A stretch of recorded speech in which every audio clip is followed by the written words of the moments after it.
ইসলামাবাদের ক্ষেপণাস্ত্র এখন ওয়াশিংটনের নিশানায়। আজ আমাদের আলোচনার কেন্দ্রে দক্ষিণ এশিয়ার ভূ রাজনীতিতে এক বড়সড় বিস্ফোরণ। গত কয়েক দশক ধরে আমেরিকার দীর্ঘদিনের মিত্র হিসেবে পরিচিত পাকিস্তান কি এখন হোয়াইট হাউসের জন্য সরাসরি হুমকি?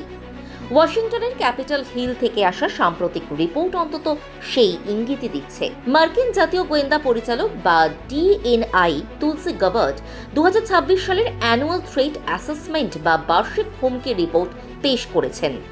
সেখানে তিনি স্পষ্ট ভাষায় সতর্ক করেছেন যে পাকিস্তানের দূরপাল্লার ব্যালিস্টিক ক্ষেপণাস্ত্র কর্মসূচি এখন এতটাই উন্নত যে তা অদূর ভবিষ্যতে সরাসরি মার্কিন ভূখণ্ডে আঘাত হানতে সক্ষম হতে পারে।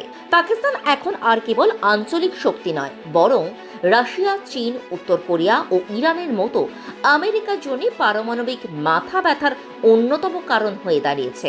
গত বুধবার ওয়াশিংটনে মার্কিন সিনেটের উচ্চ পর্যায়ের শুনানিতে তুলসি গাবার্ড যখন এই রিপোর্টটি পেশ করেন, তখন পুরো হল জুড়ে পিন ড্রপ সাইলেন্স নেমে আসে। গাবার্ড জানান, মার্কিন গোয়েন্দা সংস্থাগুলো নিবিড়ভাবে পর্যবেক্ষণ করছে ইসলামাবাদের ক্ষেপণাস্ত্র প্রযুক্তির অগ্রগতি।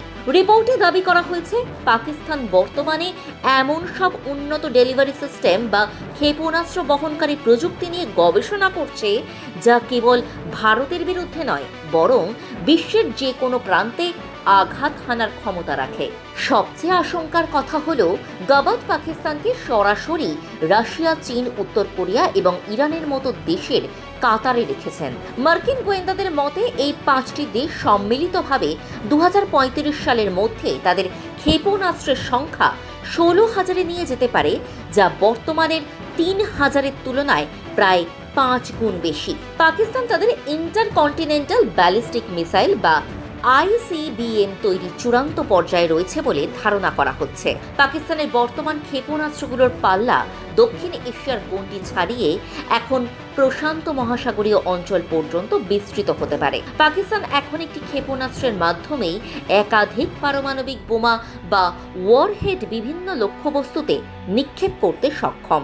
এই রিপোর্ট সামনে আসার পর থেকেই ইসলামাবাদের তীব্র চাঞ্চল্য শুরু হয়েছে। পাকিস্তানের পররাষ্ট্র মন্ত্রণালয়ের মুখপাত্র তাহির আন্দ্রাবি এই রিপোর্টকে ভিত্তিহীন বলে উড়িয়ে দিয়েছেন।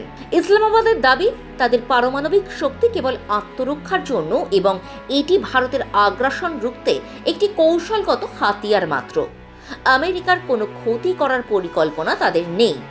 অন্যদিকে ভারত এই রিপোর্টকে অত্যন্ত গুরুত্বের সাথে নিয়েছে। নয়াদিল্লির পক্ষ থেকে জানানো হয়েছে, পাকিস্তান যে গোপনে তাদের পারমাণবিক ভান্ডার বাড়িয়ে চলেছে এবং অবৈধভাবে প্রযুক্তি পাচার করছে তা ভারত দীর্ঘকাল ধরে বলে আসছে। গাবার্ডের এই রিপোর্টে সেই আশঙ্কাই সত্য প্রমাণ করলো।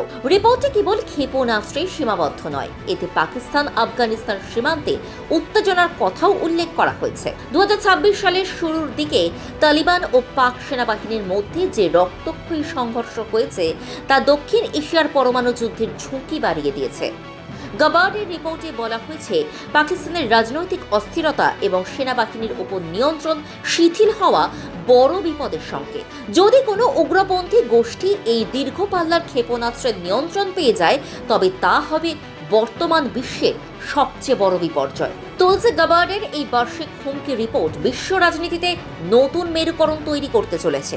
আমেরিকা কি এখন পাকিস্তানের ওপর নতুন করে কঠোর অর্থনৈতিক নিষেধাজ্ঞা চাপাবে, নাকি দক্ষিণ এশিয়ার ভারতের ভূমিকা আরও বৃদ্ধি পাবে? পাকিস্তানের এই ক্ষেপণাস্ত্র কি সত্যি আমেরিকার উপকূল স্পর্শ করবে, নাকি এটি স্রেফ ওয়াশিংটনের মনস্তাত্ত্বিক চাপ সৃষ্টির কৌশল? প্রশ্ন অনেক, উত্তর দেবে ভবিষ্যৎ।